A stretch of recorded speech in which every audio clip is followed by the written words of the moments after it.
Bem-vindos ao Clube de Leitura Maria Firmina dos Reis, que é um projeto de iniciativa da Biblioteca do Tribunal de Contas do Estado do Maranhão. E esse projeto pertence à biblioteca, que faz parte da Escola de Contas, da Escola Superior de Controle Externo.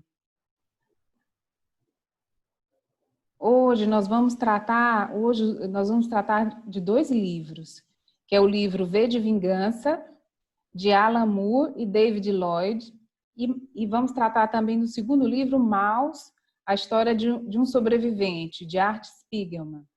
Nosso convidado hoje é Márcio Rodrigues. Ele quem escolheu essas duas obras, e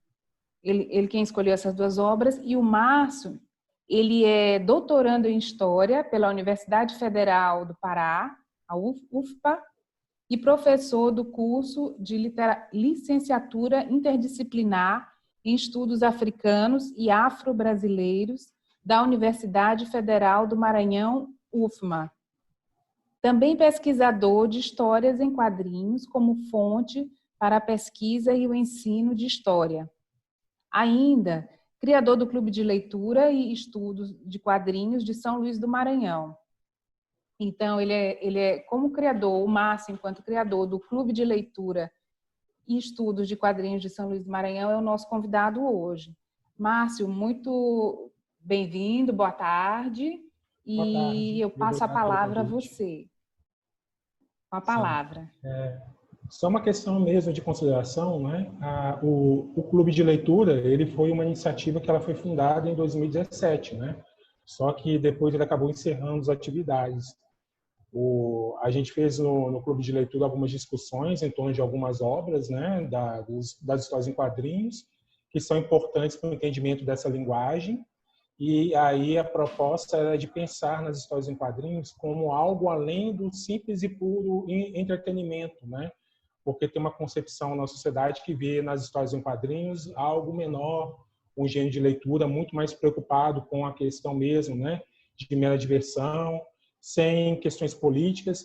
E a gente discutiu algumas obras, né? Entre elas, a gente discutiu em um determinado momento, Maus, né? E o V de Vingança também foram, no caso, essas duas obras, elas fizeram parte das leituras que a gente discutiu, né? No Clube de Leitura. E até muito interessante porque teve na época, teve uma repercussãozinha. No caso do Maus, quando a gente fez o Clube de Leitura, apareceu inclusive um sujeito que ele era abertamente neonazista.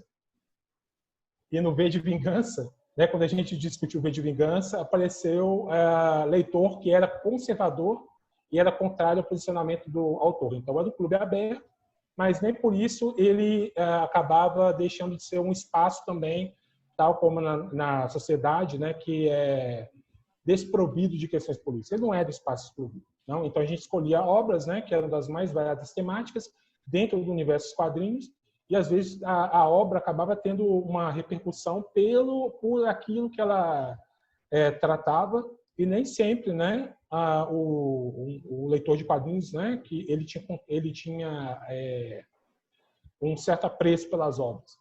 Então ele era um espaço aberto. E a gente discutiu essas obras, né, que aqui eu estou indicando novamente como leitura. São duas obras que eu considero essenciais para o entendimento, né, das histórias em quadrinhos e da relação delas com a política, né? Uma no caso, o Maus, né, que é uma obra que é de um autor chamado Art Spiegelman, né? O Art Spiegelman, no Maus, ele resolveu falar a respeito da trajetória da narrativa de vida do pai dele, Vladek Spiegelman, que é um sobrevivente do campo de concentração de Auschwitz. E é muito interessante que é uma obra que ela fala a respeito de uma memória do Holocausto, mas originalmente ela foi concebida para ser uma trama da relação do autor com o pai dele, que inclusive aparece muito isso na obra, né? Não é uma relação que ela é harmoniosa, é uma relação que inclusive conflituosa. E até para resolver algumas questões do passado, né? Como no caso o suicídio da mãe, né, que é tratado na obra, né? E o Art Spiegelman, ele começou essa obra, né, no início dos anos 80, né? e finalizou no começo dos anos 1990, né? Então, uma obra que ela foi resultado de um esforço, de um trabalho assim ao longo de anos.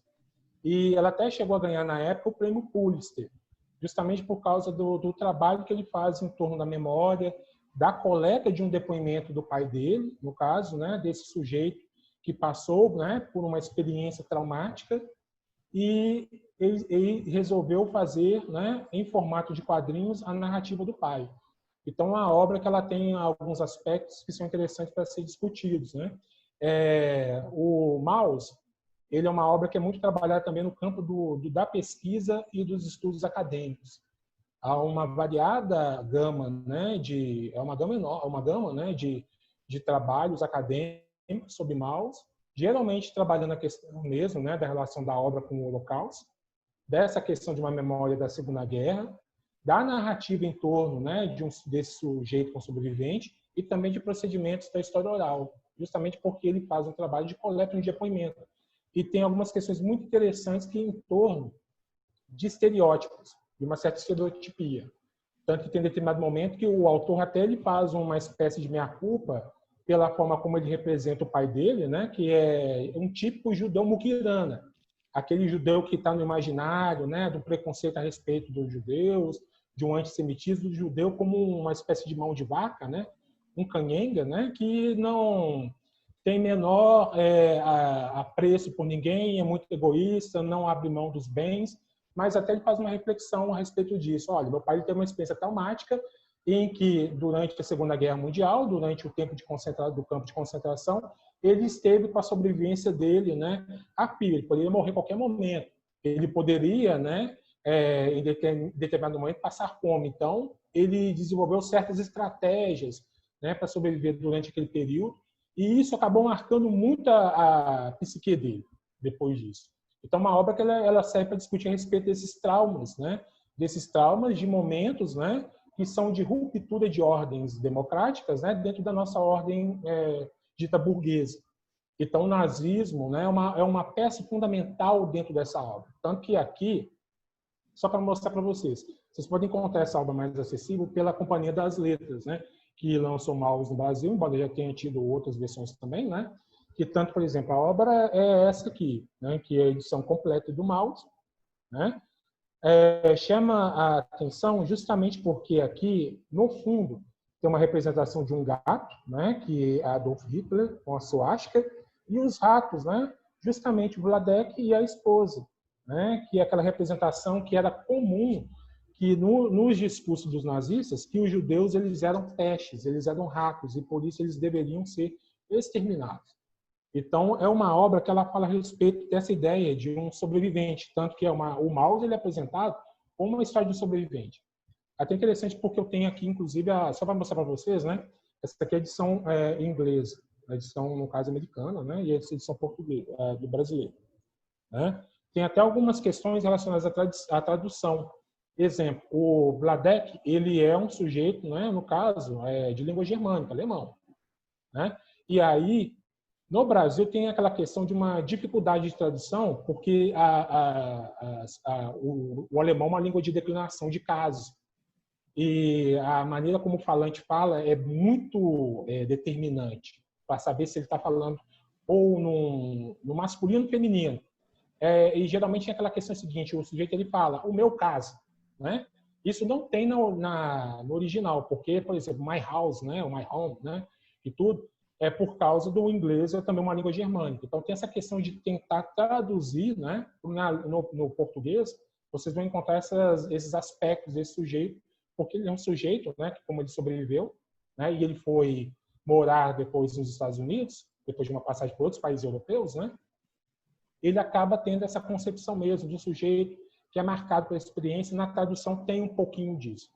É uma obra que ela é importante, né, justamente também porque ela marca uma ideia de um quadrinho de autor, dentro do formato dos quadrinhos norte-americanos. Né? Geralmente, se perguntar para um leitor habitual de quadrinhos, né, ou um leitor que não tem tanta familiaridade, talvez na concepção dele ele tenha em mente aquelas editoras como a Marvel ou a DC Comics, que publicam quadrinhos de super-heróis. E esses quadrinhos de super-heróis, né, eles seriam do que a gente pode chamar de quadrinhos mainstream, quadrinhos de um segmento mais editorial, né, mas de um mercado mais consolidado, um mercado mais industrial. Já o Watchmen, não, já o Maus, né, estava confundindo outra obra também que tem o mesmo aspecto, né? Já o Maus, ele tem essa concepção de ser um quadrinho produzido por um autor dentro de certas especificidades, né? Ele foi lançado em algumas revistas, depois a edição que a gente tem é a edição compilada com todos os tomos, todos os capítulos, né? Mas é um quadrinho que ele foi feito justamente de uma perspectiva mais autoral, em que o autor, né, ele tem um diálogo com a indústria, né, que passa por outros canais, por outras mediações, e ali é o posicionamento do autor que se apresenta, né? Embora tenha isso também nos quadrinhos ditos mais comerciais. Mas ele não tem aquele certo apego com uma forma já engessada, tanto que ele produz uma outra representação em torno, né, da linguagem dos quadrinhos. O Maus, ele chama atenção também por causa da representação dos personagens como animais. Cada personagem, cada grupo ali apresentado, ele é apresentado como um animal específico e tem uma certa simbologia, né? Eu mencionei aqui que, inclusive, os nazistas, eles são gatos. A gente vai pensar o seguinte, embora todo o gato ele é um animal, né, um felino, é um caçador, né? Nem sempre tem essa concepção negativa com relação a esses felinos. Mas aqui o aspecto, né, do gato que caça o rato, né, então apresentado de um tom mais pejorativo com relação à representação dos nazistas. Embora Maus não seja uma obra que tem um fundo muito maniqueísta, não tem maniqueísmo.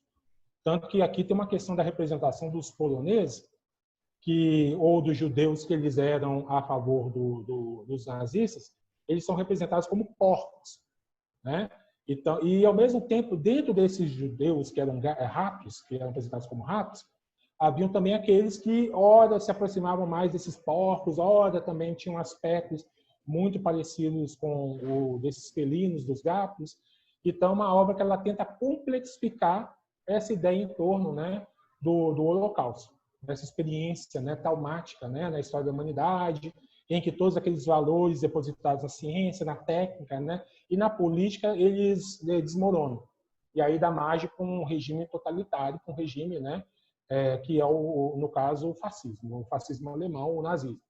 Então, o Maus, ele procura, dentro dessa perspectiva, ele tem ele produz uma espécie de fábula moral, daí o uso de animais, né?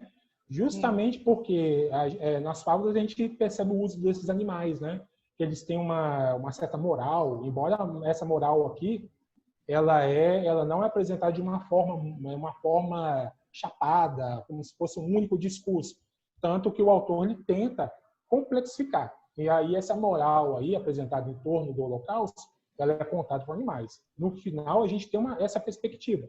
Tem inclusive, não sei se eu posso dar spoiler, né?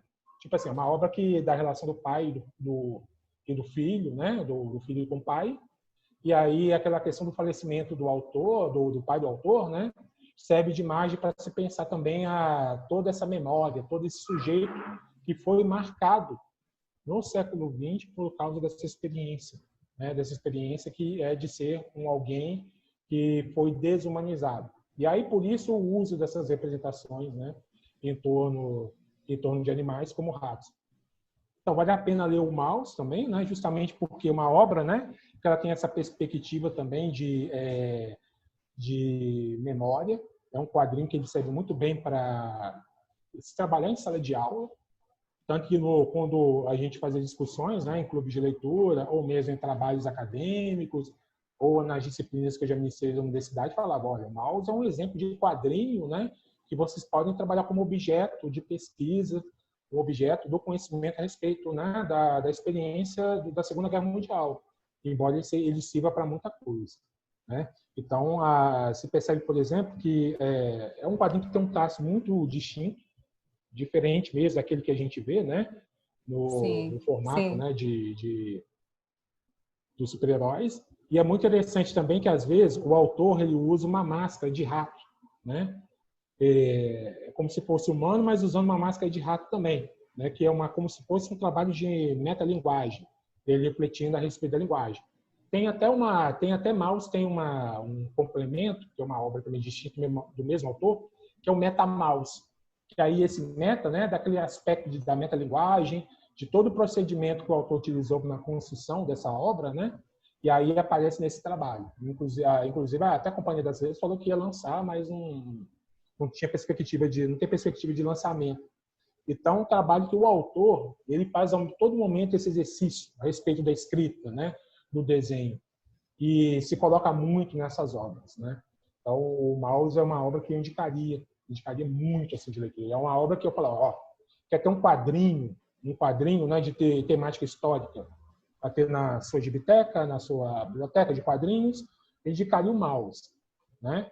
Pela importância histórica, pela maneira como ele constrói, né, essas representações do passado, pelo uso que ele faz da memória, né, de um sujeito. Então, uma obra que ela tem um aspecto muito humano, embora seja narrada por ratos, né? Mas esses ratos eles são homens, né? São homens de um tempo, homens que têm contradições. Então, aqui não se espera aqueles heróis tal como a gente vê nos quadrinhos, né, de super-heróis, mas figuras mais humanas, mais humanizadas e que se humanizam na medida que eles foram desumanizados.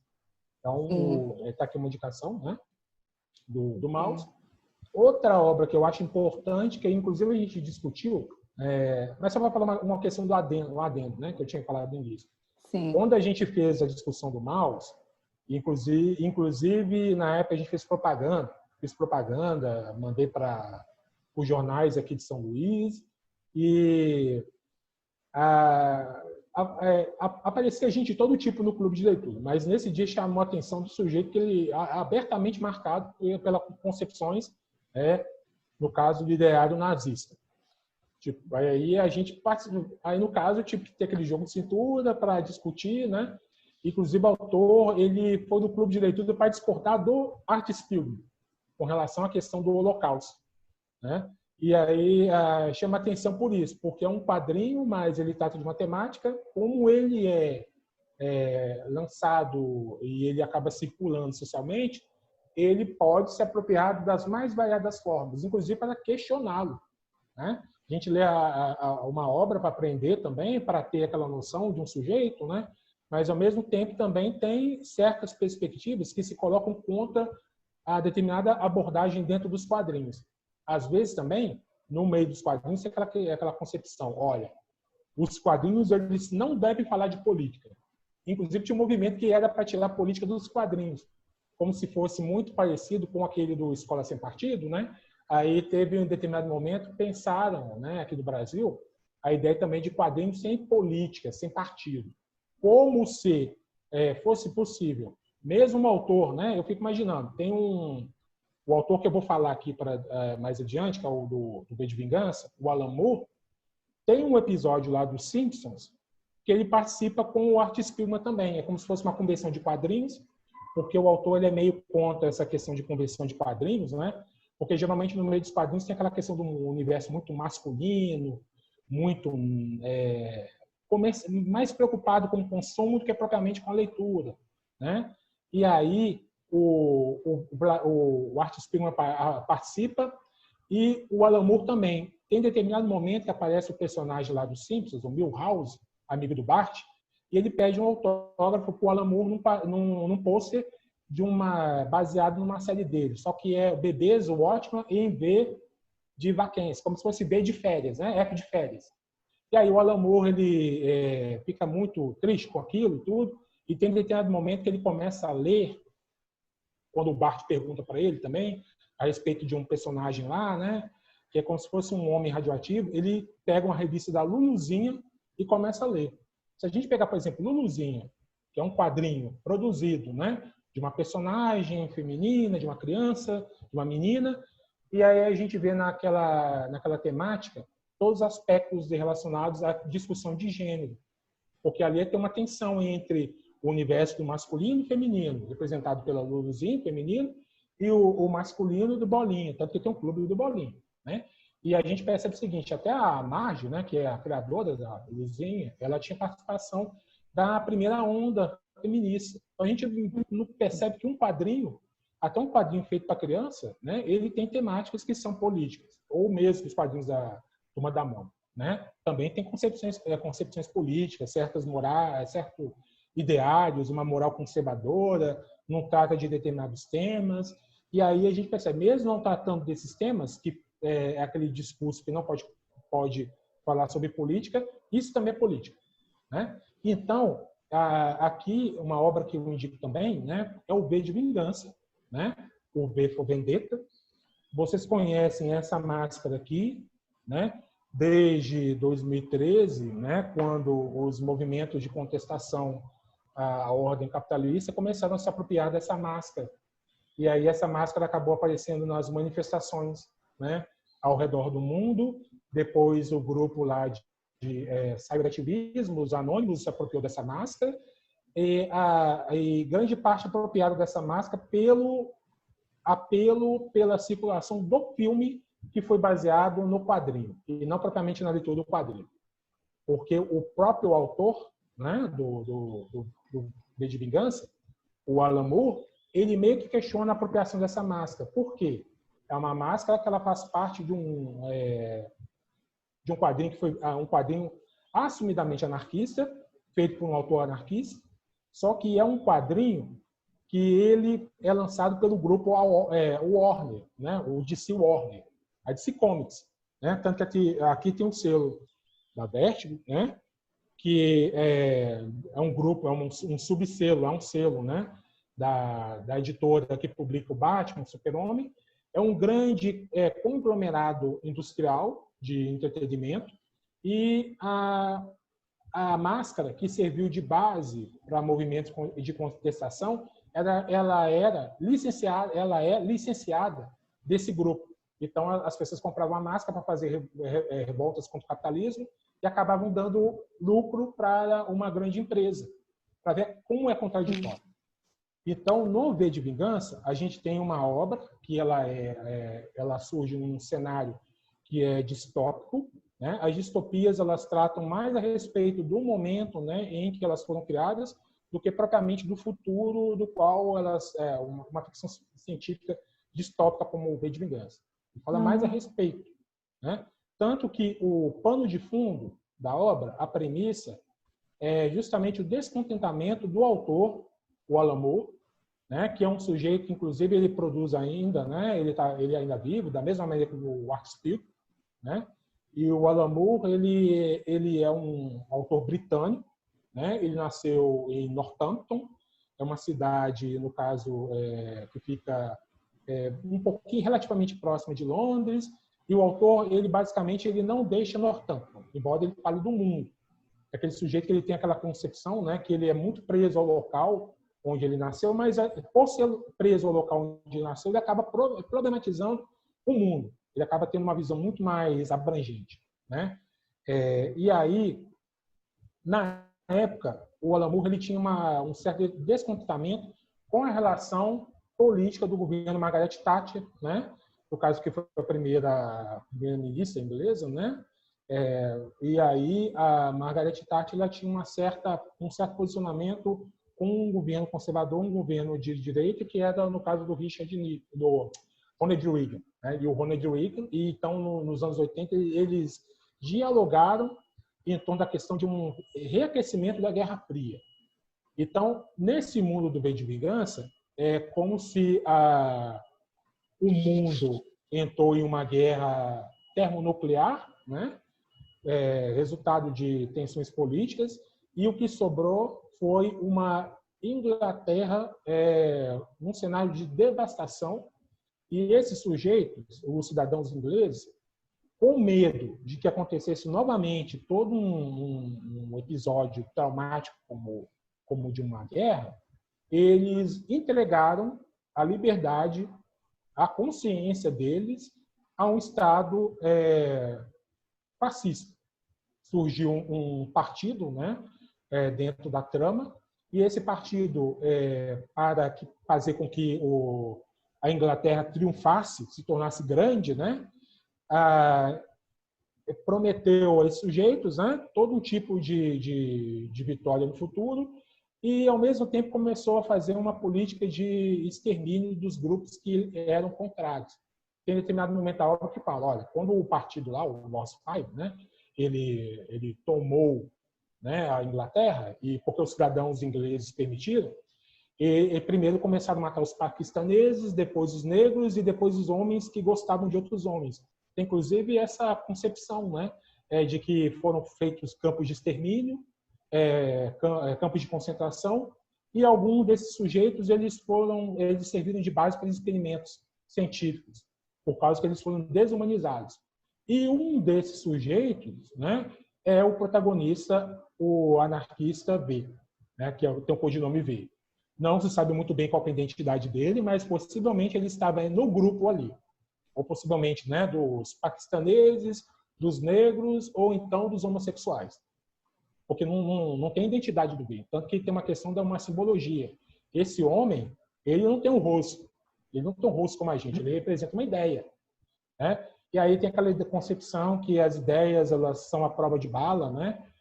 Você pode matar um homem, mas você não pode matar uma ideia. Então, dentro dessa obra, ele tenta produzir, naquele cenário distópico, em que o Estado se coloca como um corpo que vai gerenciar a sociedade, como a metáfora mesmo do corpo político, em que tem um líder, que é a cabeça, né? E essa cabeça ela toma as decisões e faz com que os membros, né, o resto do corpo, haja para a manutenção desse corpo. Só que esse corpo aí é um corpo hostil à ideia do próprio homem, né? E aí tem a questão de ter um sistema de escutas, que é os ouvidos, tem os dedos, né, que é a polícia, no caso, né, do partido. Tem aí também, né, tem o nariz, tem toda essa metáfora em torno do corpo, né? Então, o V de Vingança ele é uma obra que produz essa leitura, né, de uma possibilidade de um momento, né, que inclusive questões como essa estavam sendo colocadas. Na época, o Alan Moore, que se você jogar na internet, ele é um sujeito, inclusive, ele é um pouquinho bastante alto e barbudão. Não é tão barbudo quanto eu atualmente, mas é mais, né? Ele é bem cabeludo e tudo, né? E aí o Alan Moore, esse sujeito, que inclusive ele tem uma importância dentro do mercado de quadrinhos super-heróis, ele fez na época dos anos 80 um quadrinho contra a homofobia deliberada do governo Thatcher, porque tinha uma cláusula que eles estavam querendo tirar, inclusive, 2 dicionários dos livros, o termo homossexualidade.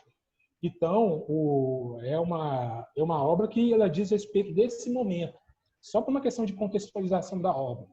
Então, esse personagem V, que é um anarquista, que representa várias correntes do anarquismo, ele tenta minar todas as estruturas do Estado, né? Então, ele tem uma representação tanto do anarquista, né, que é conquistado, que é representado lá, talvez pelo pai do anarquismo, que é o Proudhon.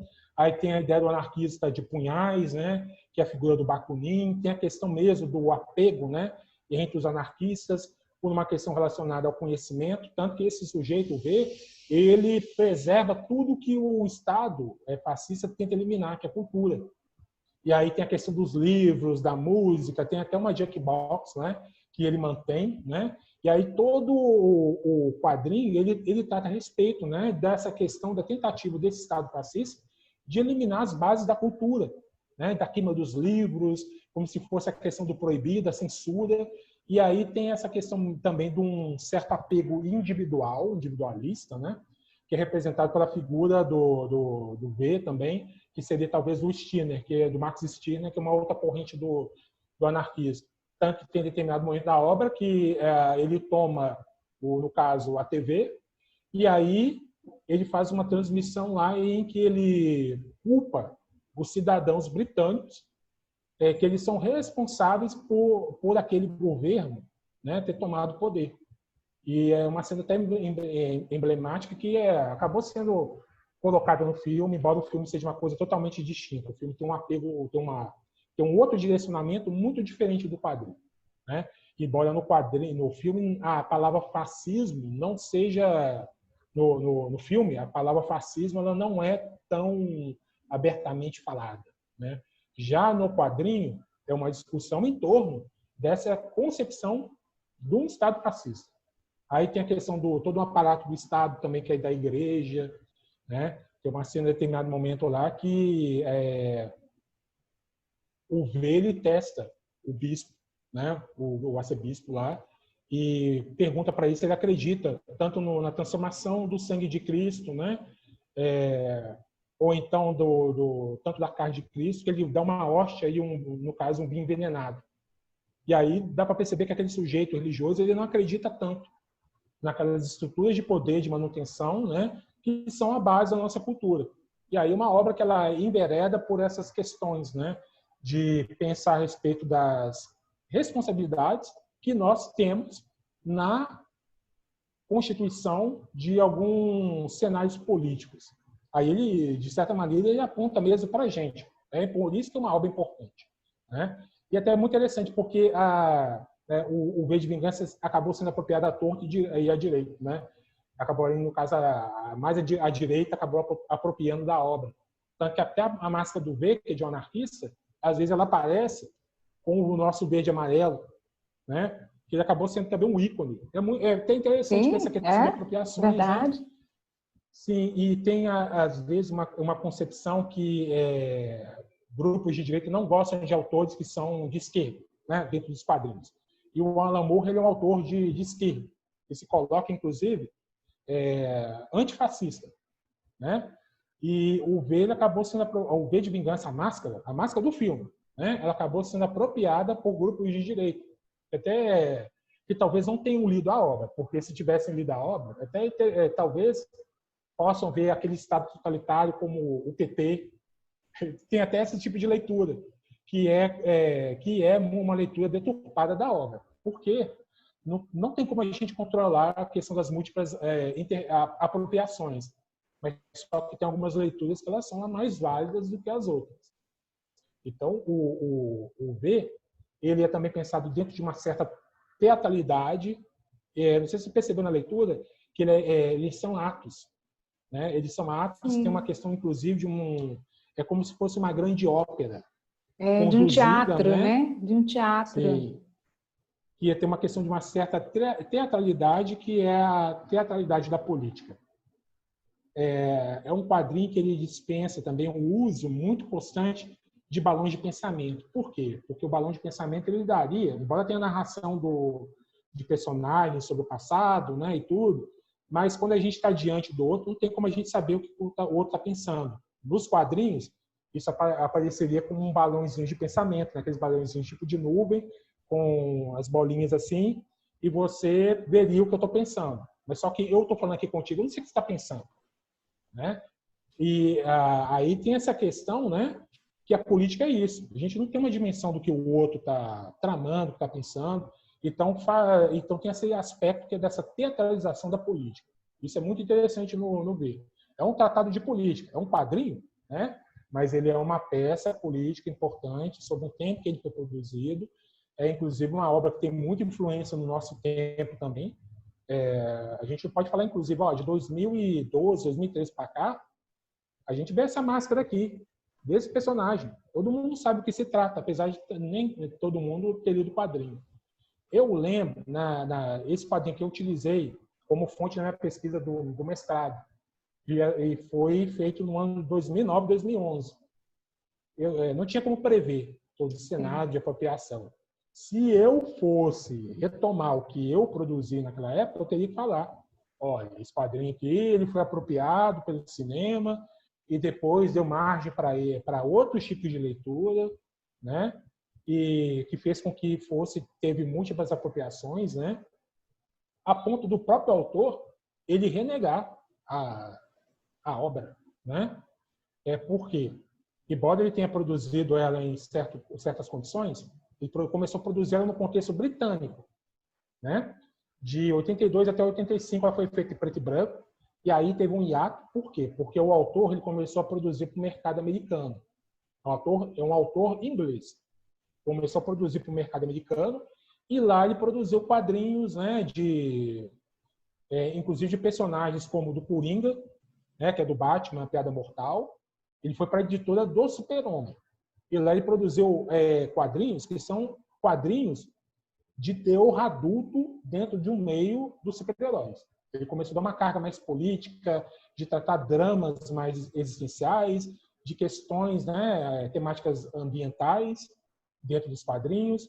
E aí, no V de Vingança, ele recebeu o convite para terminar a obra nos Estados Unidos. E aí, em 88, ele produziu a versão final, ele completou o ato final, e aí a obra foi colorida, só que ele acabou vendendo todos os direitos para a editora. Ou seja, a obra que ele produziu não é dele, é da editora, que mostra as relações que são controversas e complicadas, né, no mercado editorial norte-americano. Ou seja, o que eu produzo não é meu. Eu fiz sob contato com a editora. E Sim. aí, ele ficou totalmente desgostoso. Se vocês encontrarem ele na Inglaterra, na cidade dele, não levem esse quadrinho para autografar, porque ele não vai autografar. Ah, bom saber. Eu conheço, inclusive, gente do meio dos quadrinhos que já foi lá na casa dele encher o saco dele, né? Desculpa o termo. Foi tipo pentelhado, né? E foi lá porque ele é um sujeito mais recluso e tudo, bateu na porta da casa dele e pediu autógrafo e ele apresentou quadrinhos da DC Comics que ele detesta. Inclusive, um outro foi o Monstro do Pântano, né? E aí se colocou numa perspectiva contrária. Por quê? Porque, olha, ele produziu todos esses trabalhos no mercado e depois esse mercado tomou. Tanto que tem, a determinado momento, que ele renega. Inclusive, ele pediu para tirar o nome dele dos créditos do filme do V de Vingança. Isso é um autor anarquista, que rompeu, no caso, com a indústria, né? Embora também produza material para essa mesma indústria de quadrinhos, né, norte-americanos. Aí o V de Vingança, ele chama atenção justamente por causa dessas questões também do tempo em que ele foi produzido, nos anos 80. Do ponto de vista da narrativa, tem algumas questões que chamam atenção. Exemplo, a protagonista, né, que ela contracena junto com o V, a Eve, né, ela, se a gente colocar um R no nome dela, fica Evelyn, que é todos. Que ela pode ser todos ali, pode ser nós, né? E é uma personagem que, inicialmente, ela está presa dentro de estruturas patriarcais, que a trama, inclusive, começa com ela dentro de uma situação de vulnerabilidade, desemprego, ela tem que se prostituir. E aí ela acaba tendo contato com um desses homens, os homens dedo, né? E aí surge o personagem do V para salvá-la. E inicialmente ela é uma personagem que está presa nessa trama, de que ela não consegue perceber essa dimensão do Estado sobre a vida das pessoas, e depois ela vai tendo uma tomada de consciência. Inclusive o personagem lá do V aprisiona ela, coloca ela como se fosse num campo de concentração, ela passa pela mesma situação que ele passou, né? Inclusive tendo contato com uma narrativa de uma mulher que ela foi morta e ela deixou um relato, né, a respeito da experiência dela, inclusive uma mulher que ela era lésbica, né? E aí o V meio que toma a mesma atitude de aprisioná-la para mostrar o valor da liberdade. Ele tenta reproduzir na pele dela o que ele sofreu, o que outras pessoas sofreram, para ela dar importância com relação à liberdade. Então, uma obra que ela discute esses aspectos de responsabilidade, da liberdade que é conferida a cada um de nós e que nós construímos, né, ao longo da nossa experiência política, mas, ao mesmo tempo, de uma tentativa de eliminação dessas liberdades individuais e coletivas. Então, o V de Vingança ele é pensado justamente dentro desse aspecto político, né? É uma obra que eu indico para todo mundo, né? Sim. Márcio, nós vamos muito bem, muito bem. Ótimo apanhado assim das duas obras. Nós já vamos para os 40 minutos, mas estamos tranquilos? Eu tenho só uma primeira pergunta. Assim, embora ambas as obras tratem de sistemas autoritários e de opressão sobre o indivíduo, e de restrição de liberdades individuais, né? Ambas as obras tratam de sistemas autoritários, restrição de liberdades individuais, só que me parece que o Maus, ele por ser uma fábula, ele é bastante assim amadurecido, assim, é muito amadurecido por ser uma fábula, pelo formato fábula e pelo formato de ser um filho narrando ou fazendo a investigação da história passada do pai. E inclusive, esse filho ele é submetido à análise, né? Tem lá no quadrinho que tem momentos de análise e aquilo tudo ele vai elaborando aquele pai que ele tem, a experiência que o pai teve e a influência que toda que esse histórico teve na vida dele. Assim, eu achei bastante comovente. Bastante comovente. Isso o Maus. Já o V, eu senti bastante denso. E eu senti denso e uma densidade assim, de como se não houvesse saída para fora. Como se não existisse porta de saída, nem janelas.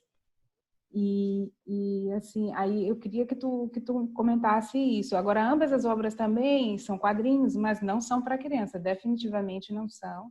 Sim. Né? Assim, geralmente eu quadrinho não é para criança. Sim, a gente tem essa concepção de que quadrinho é para criança, né, para adolescente, mas não é. Não. E esses dois, menos ainda, mas eu recomendo também, gostei. E, assim, agora, assim, eu acho que também a riqueza de se ler esse quadrinho e de poder conversar contigo, que é um historiador e pesquisador nessa área, como que tu vê, assim, esses momentos históricos sendo tratados por um e por outro autor, né? Porque o primeiro é um momento histórico que aconteceu, do nazifascismo, e está lá e foi escrito e descrito em formato fábula. E o segundo é um momento histórico dos anos 80, lá que enquanto distopia, deu um giro no sentido do totalitarismo, né? Do estado do autoritarismo e do totalitarismo. Então, a tua análise nesse sentido dessas duas obras são muito parecidas, mas são muito distintas também, cada uma. Sim. A gente tem que pensar que também os limites entre o que a gente chama de ficção e realidade nas duas, né? Porque o Maus, ele é uma obra que se pretende a ser biográfica, é uma biografia. Mas só que a biografia ela é ficcionalizada. Por quê? Porque os personagens eles não são representados de forma humana, são representados em forma de animais. Então, inclusive, isso deu até polêmica, porque teve alguns momentos que tentaram classificar o Maus como biografia, aí críticos falavam, mas você não vê humanos como ratos. Isso aí é óbvio, né? Ou como gatos. Mas a questão é que a gente tem que pensar nos usos que ele acaba utilizando desses elementos de linguagem, desses elementos simbólicos. Aí tem uma questão dela transitar por esse aspecto entre o ficcional, o real, né, dentro do que ele se propõe. O Alan Moore, né, que é o criador lá, o Alan Moore, que é o criador do V de Vingança, né, junto com o Dave Lloyd, o escritor tem um posicionamento com relação à ficção e realidade também. Ele fala, olha, no meu trabalho eu transito por ficção, eu não transito por mentira. Porque a gente tem essa ideia de ficção é mentira, senão de mentira, não. A ficção, ela pode dizer a respeito da verdade, do que se chama de verdadeiro. Por quê? Porque eu estou lidando com aspectos que são humanos, tem uma ressonância humana ali, que eu percebo que ela diz respeito de nós, de mim. Então, eu consigo ligar essa ficção, que no V, o personagem V não existiu realmente. O Vladek, que é o pai do Art Spiegelman, e o próprio Art Spiegelman existem, né?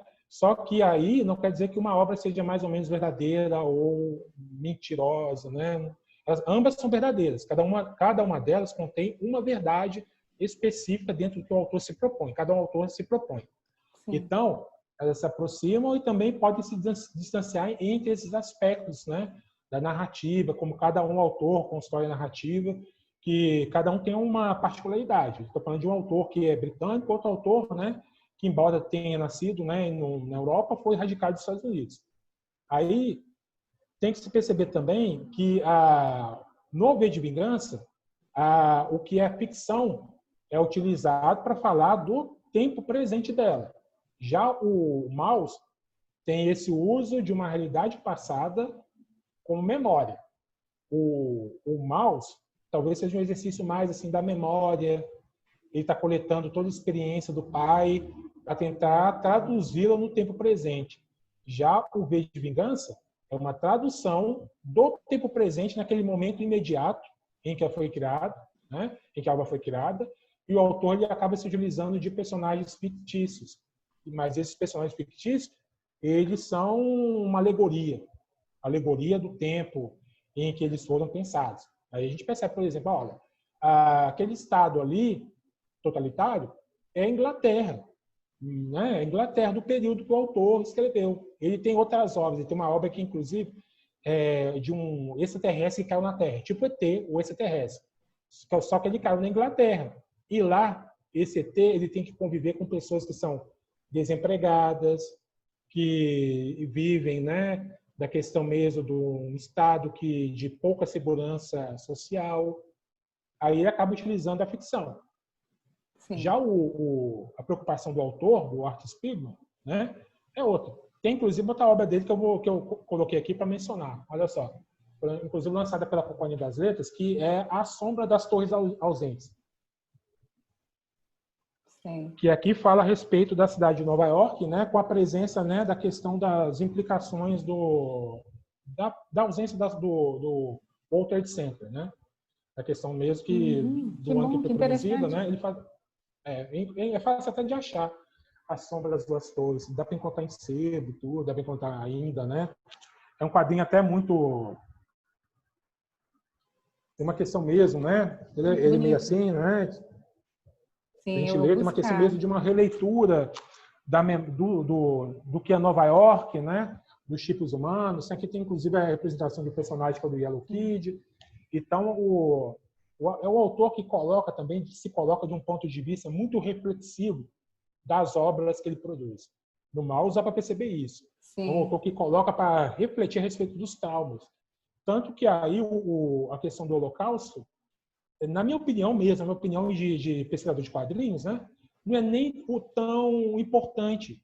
O que é importante mesmo no Maus é todo esse exercício de tentativa de lidar com aspectos traumáticos, traumas pessoais, né, que poderiam ser não apenas traumas de guerra, mas também o próprio trauma do autor, né, com o pai, da perda da mãe, de uma forma bem complicada. Tem um momento lá que o Art Spiegelman representa a respeito da tensão dele, do drama com relação à perda da mãe, e ele produziu uma revista. E em determinado momento o pai encontra essa revista. E aí tem todo esse aspecto de uma dificuldade de lidar com essas memórias que são bem traumáticas, né? Então, nesse ponto que eu acho importante a gente discutir essas obras, né? Se posso falar, por exemplo, de uma narrativa de... Desculpa, estou não, eu também percebi isso. Eu percebi que para o Art Spiegelman o quadrinho se trata de um convite à reflexão e que, assim, se o pai dele foi um sobrevivente, se o pai dele sobreviveu para contar essa história, ele viveu ou dedicou uma parte do momento da vida dele para elaborar essa história. Ele faz uma elaboração, né, através da reflexão, e ele elabora aquela situação, né? É como se a vinda dele foi para elaborar toda aquela situação, até porque antes os pais perderam um filho também, né, durante esse período nazista, né? E ele surge depois. E aí ele queria entender por que ele veio, porque sempre quando os pais mencionavam a perda do primeiro filho, era com muito pesar e tudo, e ele se sentia ali deslocado daquela, né? Eu vim, mas eu vim por quê? Se eles perderam o meu irmão mais velho naquela situação e jamais se recuperaram, e assim, o que eu tô fazendo aqui, né? Mas eu entendi a busca isso. de um sentido, né? A busca de um sentido. Né? E de algum tipo de merecimento, né? Eu mereço estar aqui, né? E viver tão bem. Ele menciona às vezes viver, né, num bom padrão de vida, ter tido tantas oportunidades e meus pais não tiveram. Ele trata isso na análise. Achei super interessante. Agora, assim, tratando de Maus, eu vou fazer duas ponderações, uma sobre Maus e outra sobre V, e depois já te deixo para as respostas e considerações finais. Sobre Maus, assim, dois momentos comoventes para mim. Foi quando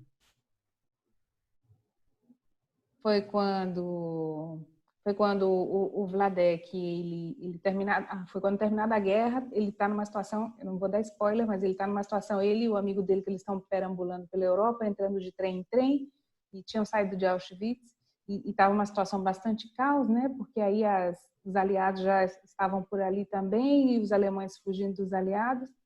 E aí ele chega, tá num vilarejo na Suíça, e eles ocupam uma casa na Suíça. E logo depois, os proprietários dessa casa na Suíça, os proprietários, por algum motivo, saem fugidos também, né? Dessa casa, e ele ocupa, ele e o amigo dele. Daí chegam os americanos, que são os cães, né? São retratados como cães. Mas aquilo me chocou, porque eles eram sobreviventes, o Vladek e o amigo, né? Os dois judeus poloneses. E aí os americanos fazem um trato com eles que, a câmbio deles limparem as botas e limparem as fardas, né? Os uniformes, eles iriam conviver ali pacificamente. Mas o que é isso? Você está como uma vítima de um holocausto, depauperado, faminto, e você ainda vai pedir que ele faça para você o trabalho de limpeza das suas insígnias e dos seus uniformes. Aquilo me chocou, né? Como foi retratado ali. Mas o Art Spiegelman não fez nenhum juízo moral daquela situação. Uma outra situação é logo depois, quando o Vladek e o amigo dele estão de volta para a Polônia, e o Vladek, assim, ele era bastante cuidadoso com a Anja, com a esposa dele, né?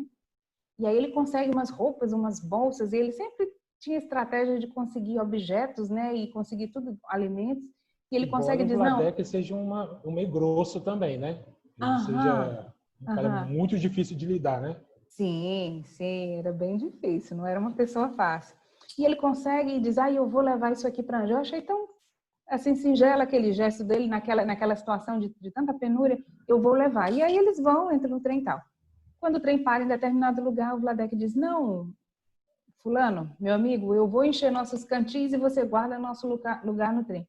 Quando ele volta, o amigo desaparece, e desaparecem todos os presentes que o Vladek conseguiu arrolar para levar para a esposa, para a Anja. Então, assim, eu achei uma traição muito feia. Traição é feia, mas naquela situação... E aí ele diz, eu nunca mais encontrei na vida aquele amigo, né? Aquele cidadão. E voltei para a Polônia sozinho, a pé, de trem e a pé, até encontrar com a Anja. Então, assim, são gestos, tem grandes gestos, a gente vê que naquele quadrinho tem pessoas de gestos também, e assim, muito mesquinhos, né? E o Vladek não era santo, né? Ali não tem nem santo nem demônio, mas a gente vai vendo como que o autor vai jogando com essas tem momentos que ele cria narrativa, o Art Spiegelman, tem que pensar isso também, que ele cria narrativa, que você começa a odiar o Vladek junto com ele. Porque tem essa questão mesmo dele pensar a figura do pai dele, e coloca muito isso dentro da obra, né? Sim. Um certo envolvimento emocional dele ao descrever o pai, embora ele não faça nenhum juízo. Sim. E por isso que eu achei que é uma obra muito amadurecida, assim. Eu também recomendo para alguém que queira ler uma coisa assim madura, assim, de outro ser humano amadurecido, não perfeito, né? É que a gente lida assim muito com essa ideia de perfeição, não é perfeito, é um ser humano que está bastante amadurecido e que está lidando ali com as suas contradições, né? Com seus dramas. E já no segundo do Ver, essa obra é muito densa, para mim pareceu uma das mais densas que eu já li. Que eu iniciei a leitura. E quanto ao Ver, eu nem sei o que dizer. Eu nem sei que apreciação fazer. Mas um momento que me comoveu muito, tu já falaste essa passagem, que foi a passagem quando o V está fazendo aquelas... Ele faz assim umas elucubrações, né? Ele teatraliza assim, umas postas em cena, né? Em cena. Aí ele diz, como vocês abdicaram de suas responsabilidades, do seu poder individual, pessoal e de suas responsabilidades, chegou até o ponto que chegou, né? Quer dizer, levou a conduzir esses personagens à tomada de decisão por vocês. Mas se vocês se redimirem, se vocês fizerem o dever de casa bem feito, eu posso voltar atrás no naquilo que eu tenho planejado para vocês. E aí, quanto ao ver mais essa questão de tomada de consciência, ocupar o lugar de poder pessoal que cada um tem, de poder pessoal e da responsabilidade que cada um tem, né, para consigo e para com os demais. Isso eu acho muito atual. Se trouxer para os dias de hoje, é muito atual, principalmente nesse momento de pandemia que estamos vivendo. Eu, em todos esses clubes de leitura, eu sempre estou fazendo questão de enfatizar que estamos em momento de quarentena, estamos em momento de pandemia, até mesmo para situar nesse momento histórico. Sim. Então, tomada de poder pessoal, poder individual e também de se responsabilizar para com o coletivo, né? É só isso. Encaminho para as considerações finais, tuas. Eu, quando indiquei essas obras aqui para a gente discutir, né, eu estava pensando justamente trazer à tona toda essa dimensão também de questões que eu acho muito pertinentes para a gente entender nosso tempo. Embora sejam obras, né, produzidas nos anos 80, né, elas dizem respeito de questões que ainda não são resolvidas para nós. Então, tem certos aspectos aqui que eu acho que elas produzem certos encaminhamentos, embora elas não tenham sentido, assim, tipo assim, eu falei que é uma fábula, né? Mas a fábula não tem uma moral, né? Não tem uma moral. Tanto que não tem muito sentido. Tipo, a gente pensa o seguinte, olha, qual que é quando a gente lê o Maus, qual que é a moral da obra? Ou então, qual que é a moral do V de Vingança? A questão é que quando mesmo a sociedade ela tivesse faça o que você quiser, a gente não teria um sentido definido, né? Se a gente não tivesse uma concepção mais coletiva. Embora a gente tenha, por exemplo, né, eu acho que posso falar até inclusive aqui para alguém de fora, no meio, né? A gente não tem talvez um certo direcionamento desse nosso Estado brasileiro, né, com relação a como lidar com essa pandemia. E aí tem talvez um estado de caótico também, mas não é talvez um caos produtivo. Essa ausência tem a ausência de líder, né, que a obra fala. A gente pode até inclusive pensar que a gente tem uma ausência às vezes de alguns líderes, né? Mas só que nós de certa maneira não somos conscientes das nossas potencialidades, das nossas responsabilidades. Então são quadrinhos que tocam nessas questões, né? Inclusive essa questão de uma escalada, de uma ascensão do fascismo, né, do nazismo, né, que a gente percebe nas duas obras, elas podem ser inclusive pensadas no tempo de hoje, com as devidas precauções, com as devidas considerações em termos históricos, né, para a gente não ser anacrônico. Mas são obras importantes para a gente discutir o nosso tempo, né? Da mesma maneira que todo e qualquer quadrinho ele é político. Eu também pensei justamente nesse autor aqui, no quadrinho do V de Vingança, porque ele tem uma frase, que é até meio polêmica, mas é uma frase tão simples. Ele fala, todo quadrinho é político. Aí tem gente que até discute assim, não tem quadrinho que é político, vamos tirar a política dos quadrinhos, né? Mas até o quadrinho mais de divertimento bobo, o quadrinho mais bobo, ele tem representações que são do nosso tempo, ele tem questões que são, desde a representação do negro, da mulher, né, do que é ser homem, e isso tudo é político. Então não tem como a gente tirar isso dos quadrinhos. E aqui tem dois quadrinhos que são peças importantes para a gente discutir esses aspectos mais da nossa forma de pensar o mundo, em termos de organização, ou mesmo, né, de pensar questões que são importantes ou que eliminam as nossas liberdades. Então, são essas considerações que eu tenho a falar a respeito da leitura dessas duas obras aqui, que é o Maus e o V de Vingança. Tá, muito obrigada, Márcio. Eu agradeço muito a tua disponibilidade e é brilhante a tua exposição. Mais alguma coisa?